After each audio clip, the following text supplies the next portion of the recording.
আধুনিকতার এই সমাজে উচ্চশিক্ষা গ্রহণ করুন বা না করুন, নিজেকে পরিপূর্ণভাবে গড়ে তুলতে কম্পিউটার সম্পর্কে জানা এবং শেখার বিকল্প নেই। আর আপনি যদি সরকারি বা বেসরকারি কোনো প্রতিষ্ঠানে চাকরি করে থাকেন তাহলে তো কথাই নেই।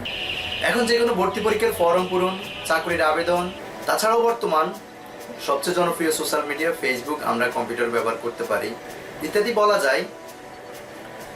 লবণ ব্যতীত যেমন তরকারি স্বাদ হয় না, তেমনি কম্পিউটারের জ্ঞান ব্যতীত একটা জীবন পরিপূর্ণতা পায় না।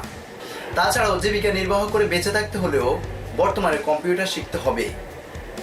এই কথাটা নতুন করে বলার কিছু নেই। শুধু যে কম্পিউটার সংক্রান্ত কাজ করতে হলে কম্পিউটার ব্যবহার প্রয়োজন তা নয়।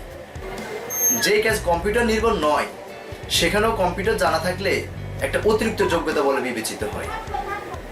একজন কর্মীর যদি কিবোর্ড কি করে চালাতে হয় জানা না থাকে তাহলে সামান্য ইমেল চেক করা বা তার জবাব দেওয়া যোগকুমারীর পর্যায়ে চলে যায়।